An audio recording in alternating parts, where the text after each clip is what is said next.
শাস্ত্র অনুসারে শ্রীরামের কাছ থেকে অমরত্বের আশীর্বাদ লাভ করেছিলেন হনুমান। সেই কারণে এই কলিযুগেও তিনি মর্তলোকে বিরাজমান।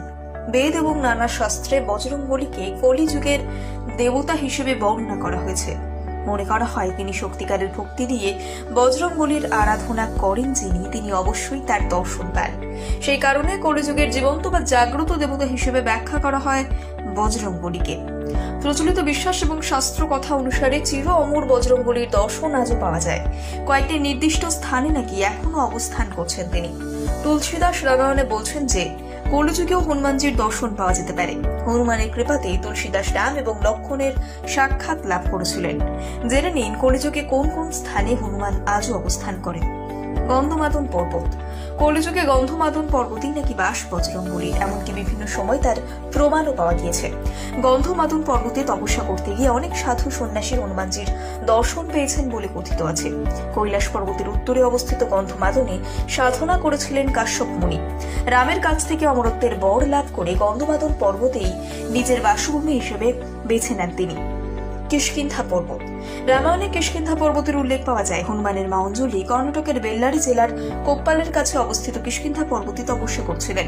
এই পাহাড়ি রামের সঙ্গে প্রথম সাক্ষাৎ হয় হনুমানের। কলিযুগেও নাকি এই পর্বতে ঘুরে বেড়ান তিনি। রামায়ণ।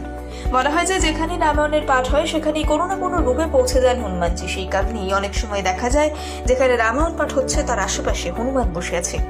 নিমকরলি বাবা। নিমকরলি বাবার ভক্তেরা বলেন যে তিনি হলেন সাক্ষাৎ বজরংবলী অবতার। কলিযুগে নিমকরলি বাবা রূপেই তিনি জন্মগ্রহণ করেন বলে দাবি তার ভক্তদের। এই বাবা নাকি এমন অনেক চমকপ্রদ ঘটনা ঘটিয়েছেন যা হনুমানের সঙ্গে সম্পর্কযুক্ত। রাম ভক্ত। রাম ভক্ত যে শুধু তাদের ভক্তদের অন্তরে বাস করেন তা নয়, রামের অনুরাগী এমন যে কারোর মনেই নাকি বাস করেন স্বয়ং বজরংবলী।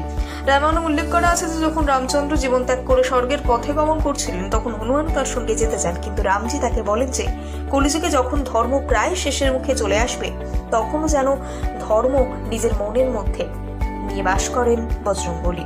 সেই কারণে যিনি রামের ভক্ত তার হৃদয়ে বাস করেন বজরংবলী। শাস্ত্র অনুসারে শ্রীরামের কাছ থেকে অমরত্বের আশীর্বাদ লাভ করেছিলেন হনুমান। সেই কারণে এই কলিযুগেও তিনি মর্তলোকে বিরাজমান। বেদ এবং নানা শাস্ত্রে বজরংবলীকে কলিযুগের দেবতা হিসেবে বর্ণনা করা হয়েছে। মনে করা হয় তিনি সত্যিকারের ভক্তি দিয়ে বজরংবলীর আরাধনা করেন যিনি, তিনি অবশ্যই তার দর্শন পান। সেই কারণে কলিযুগের জীবন্ত বা জাগ্রত দেবতা হিসেবে ব্যাখ্যা করা হয় বজরংবলীকে। প্রচলিত বিশ্বাস এবং শাস্ত্র কথা অনুসারে চির অমর বজরংবলীর দর্শন আজও পাওয়া যায়। কয়েকটি নির্দিষ্ট স্থানে নাকি এখনো অবস্থান করছেন তিনি। তুলসীদাস রামায়ণে বলছেন যে কলিযুগেও হনুমানজির দর্শন পাওয়া যেতে পারে। হনুমানের কৃপাতে তুলসীদাস রাম এবং লক্ষ্মণের সাক্ষাৎ লাভ করেছিলেন। জেনে নিন কলিযুগে কোন কোন স্থানে হনুমান আজও অবস্থান করেন।